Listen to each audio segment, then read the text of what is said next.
où ici?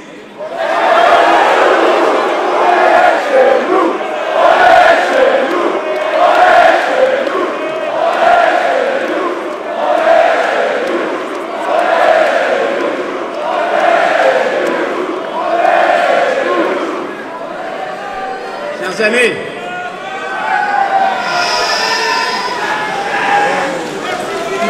s'il vous plaît, c'est la fin de la campagne. Écoutez-moi.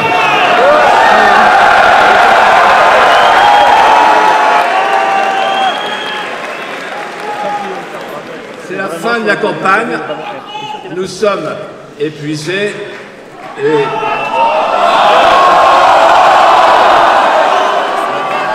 si vous me forcez à pousser ma voix, je vais devenir aphone. Et comme je veux vous tenir un propos intime ce soir, je vous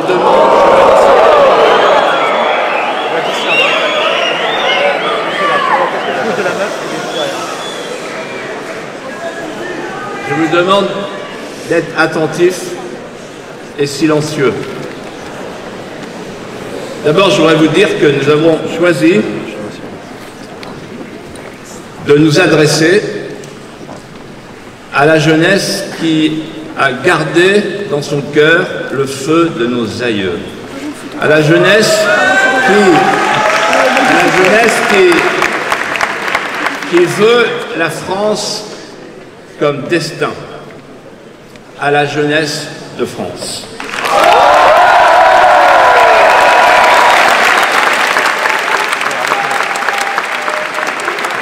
Mais nous n'avons pas choisi de nous adresser à d'autres jeunesses qui sont en France mais qui ne sont pas de France et qui ne veulent plus de la France.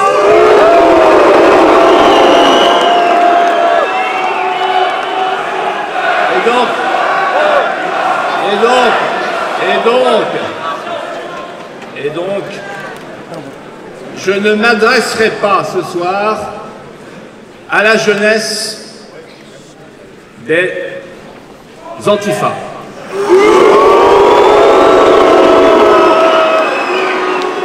À la jeunesse des racailles qui ont tué le jeune Jérémy Cohen. Cette jeunesse qui prend du plaisir dans les banlieues à brûler les voitures des flics et les flics à l'intérieur.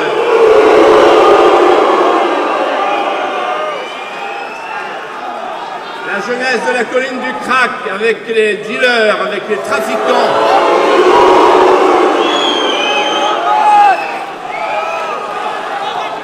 Et je ne m'adresserai pas non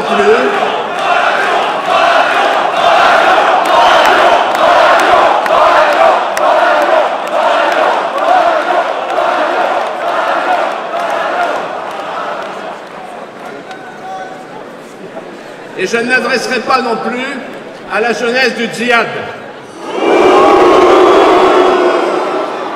À la jeunesse du djihad qui voudrait nous faire croire que le progrès consiste à revêtir des tenues du 7e siècle. Et comme l'a dit très bien l'autre jour Jean Messia, qui voudrait nous faire croire que le progrès, c'est de ne pas serrer la main des femmes.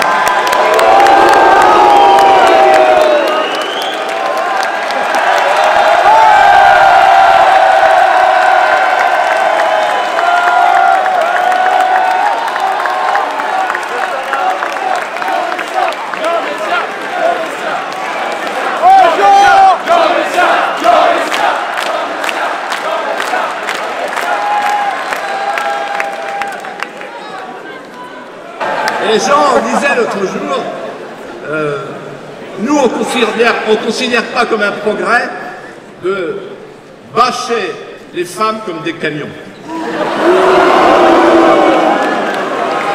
Et je ne m'adresserai pas non plus, écoutez-moi bien, à une autre jeunesse que vous ne rencontrez pas, et pourtant qui existe, la jeunesse d'Emmanuel McKinsey.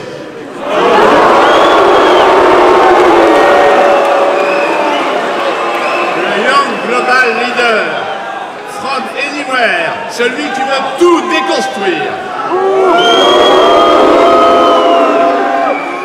Alors, je m'adresse à vous en vous disant ceci. D'abord, il faut que vous soyez conscients que Éric Zemmour restera dans l'histoire.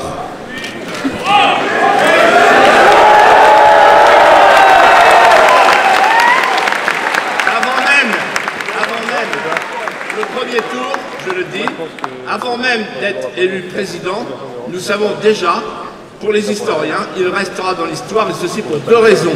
La première, c'est la percée conceptuelle. La percée conceptuelle, c'est-à-dire qu'il a fait accepter l'idée qu'il y a un basculement démographique et que la France peut disparaître. Et la deuxième chose, c'est qu'il a levé la jeunesse de France.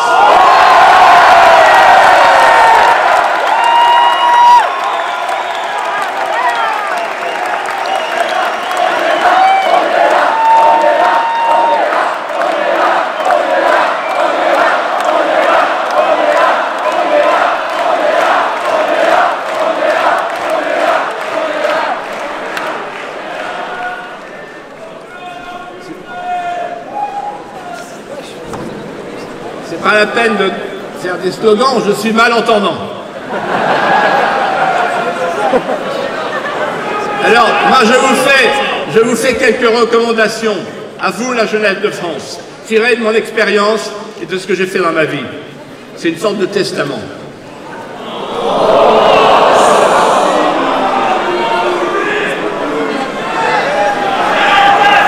Je suis beaucoup plus jeune que Biden.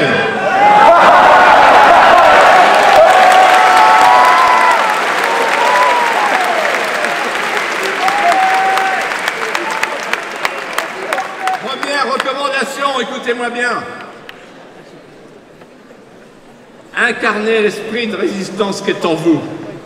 L'esprit de résistance, c'est la phrase de Richelieu que vous devez méditer comme votre devise. Il faut gagner la rive comme les rameurs en lui tournant le dos. L'esprit de résistance, incarner l'esprit de résistance, ça veut dire déposer derrière soi des petites cellules créatives, des petites cellules pédagogiques, des petites cellules de résistance affective, intellectuelle, morale, culturelle. C'est ce que j'ai fait toute ma vie, c'est ce que vous devez faire, chacun d'entre vous.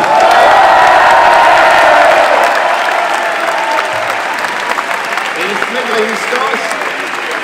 l'esprit de résistance doit tenir compte de quelque chose qui m'a marqué quand j'avais 20 ans, dans les thèses de Lénine. Il dit « Il me faut 1000 hommes.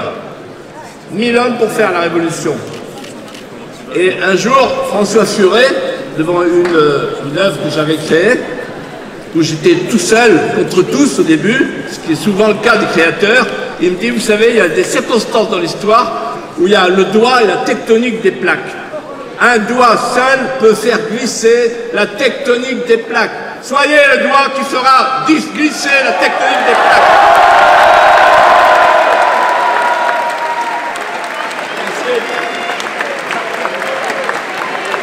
Ensuite, deuxième recommandation, soyez des enracinés.